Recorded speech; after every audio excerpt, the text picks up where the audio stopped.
Okay. Right.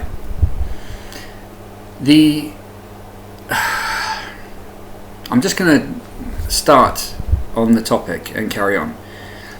There is a tremendous problem in the world today, and it's a deep problem, and it has to be solved. People can't run away from it. People can't pretend it doesn't exist. It's there glaring in everyone's face every single day. And it's not, when I say, I'm going to call it corruption, but it's not corruption in the sense of it's merely someone doing a shady backroom deal. It's corruption in the sense of rot. An organism is protected usually by its, let's say it has a skin. An apple has a skin, a human being has a skin. And when an organism gets into it, which is determined to feed upon that tissue, that matter that makes up that organism, it can do tremendous damage. There's no creation in it, it's all destruction. And that's what rot and decay is, and corruption. And that's what's happened worldwide, because a particular group of people have set about, they've decided that they won't stop at any moral boundary to get what they want. They've decided that's what it is, and the problem is that's the complete antithesis of what actually creates decency in the world.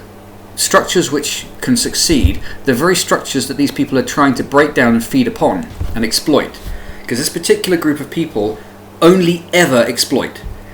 That's how they're wired, that's how they're made, that's all they can ever do. They're not creators. Okay? On the outside, sometimes they might seem like they are, in the same way as there are certain weeds in a garden which imitate decent, should we say wholesome plants, but they're not. So we have in the garden of our world these elements, and they've unfortunately set about trying to find and create a way of getting the upper hand. And what they are going to realise eventually is that if there's nothing to feed upon, they can't feed anyway. So the point is that we need to evict these people from any position that they've crept their way into, so that we can again create our society as it ought to be. And if you know what you're talking about, if you know what I'm talking about, because I can't be specific about it, because if you're specific about it you get canned, but if you know what you're talking about, then you can see this rot everywhere. And it is rot, because it's done behind closed doors. There's no openness about it. That's why our government at the moment, it's all ruined. Our government in the United Kingdom is ruined. I would suggest all these other governments around the world who are infected with this rot are ruined as well. The United States government as well. When people talk about the deep state or draining the swamp, that's what they're talking about. Draining the swamp.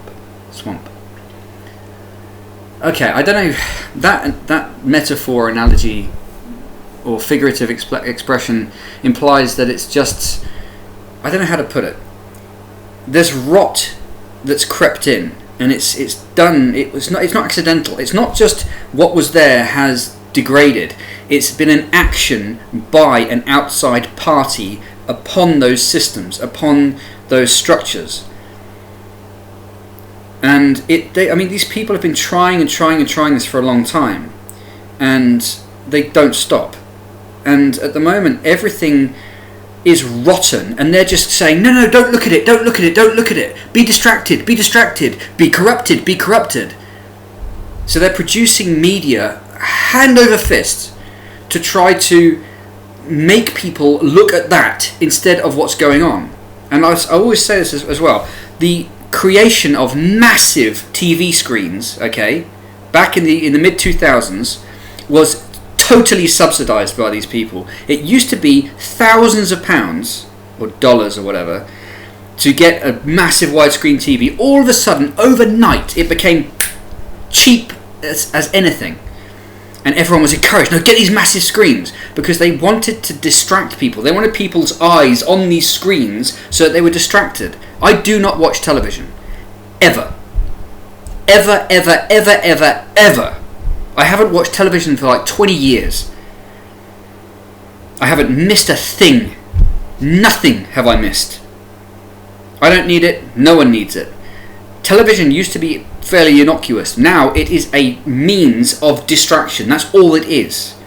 So I definitely advocate people removing themselves from that poisonous environment. The internet's also been corralled into, or no, not corralled. The internet has also been sort of hijacked by these people so as to try to produce as much corruption in people as possible, because it demeans their feelings of self-worth. It demeans people to be exposed to bad things. So we have to, as individuals, focus upon trying to keep ourselves in good condition and limit our exposure to that nonsense, whilst we also begin to recover the notion of responsibility for our nations as individual citizens. So these guys would be happy for you to be an oblivious, stupid, lazy, dependent person, instead of actually a forthright, positive, productive person who actually believes in their country. They want you to hate your country. They want you to forget your country's history. They want you to be an idiot so that they can control you. It's that simple. That's literally what they've written down as a plan. Make everyone as stupid as possible, as ignorant as possible, as dependent as possible, so as to control them. And if you fall into that trap, then you're going to be part of the problem. So everyone really has to wake up properly, okay? Literally properly wake up and be like, okay, we need to take control of this situation and we need to get these people out. They need to be excluded from the systems that we have in our nations, because they want to destroy our nations and bring them under a one world umbrella, which would be disastrous for everybody. And it is disastrous. You can see nothing works at the moment because it's all done behind closed doors. Now I'll also reiterate my complete, it's not a belief, it's a knowledge about feminism, what it was, why it was instituted, and why it's garbage and why it has to go. Women will never be responsible for the running or functioning of a country. Ever. Because it's not their responsibility, it's men's responsibility. It will always be. And you can moan all you want, and you can say, no, as much as you want. But the truth is, it's always a man's word that keeps things in order. It's a man's word, not a woman's word. Women benefit from it, but they've been used and lied to make them into a weapon against the societies that men are responsible for building for their benefit. And this is the truth. I love women, but they've been lied to and confused and manipulated and taught to hate men as a method of destroying society, so that it would be possible to ruin the countries of the world, so that those countries are not a threat to this particular group of people who I'm talking about. That's exactly what's happened, and we need to wake up from this nonsensical farce that these people have conjured up. Because it is a lie. It's a pure lie, and you can see it every day of your life. Everything you see is rotten. It's not real. It's fake, and it's false, and it's disingenuous, and you can see it. And it's all based on lies. And that rot, that decay stinks. It smells. It's putrid, and you can see it every single day. Now the answer is not to focus on that. You can be aware of it, but we need to focus on building something good and decent and whole and moral and just. And that requires courage. And it also requires, women can be involved, but they are not the leaders of this. Men are the leaders of this.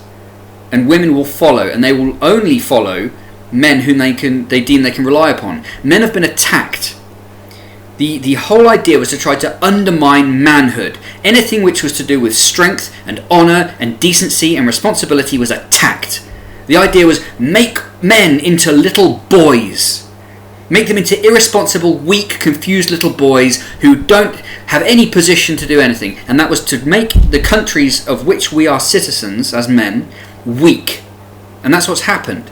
But you can't destroy and kill manhood. And there are millions and millions of young men now who are just like lost, and you can see all they're looking for is manhood. They're looking for their responsibility, their position, their duty, because that's what men look for. And we, men who have actually got a good idea of what's going on, can lead them, can actually encourage them to be the fully fledged men that they're supposed to be. We have to recover from this feminist poison which has been put into our society for a means. It was not to help women, it was to destroy society using women as a weapon. And more women I've seen are waking up to this and going, oh my goodness, what's happened? But women can't produce the solution. Only men can produce the solution. It's our duty, it is our responsibility to do so. For women. Feminism is a complete and utter lie. It's a lie, it was always a lie. There's no good in it, at all. Normality, reality is what we need. To wake up from this conjured up disaster. So, I guess that's pretty much all I have to say. When I look around the society I live in, I am pretty much horrified, but I don't dwell on that. I'm aware of it, I have to remind myself of it when I see it, but I also focus upon the solution. And the solution is a vision, especially of my country. And I know that there are other people in other countries who should have and must have and do have visions of their own for their own country. Now we must work diligently and responsibly towards bringing those outcomes into fruition. And we need to start working with each other as citizens and push this evil, lying group of scumbags out of the picture. Because that's what they are. The way that they've decided to get what they want is through lying as much as they can. They are weak and they are disgraceful. That's not what our nations stand for. It's not what our nations have ever stood for.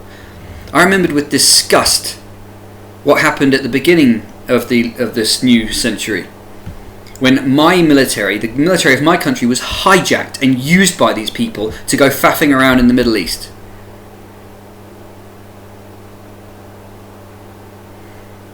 I watched it with disgust. Yeah, the people who went there did the best job they could, and they should be proud of themselves. But as a whole, it was an instance of a nation's military being hijacked by these people. It wasn't honest, it wasn't honourable, it wasn't good in any way. The people who went there did the best they could.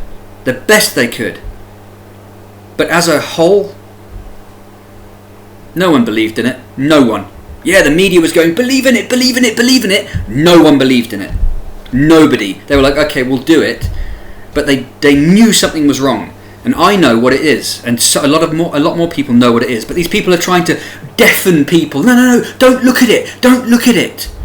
Just watch the TV and be ruined and distracted. That's what these people think. They think that they can just throw as much imagery in the face of people as possible and people won't see the truth.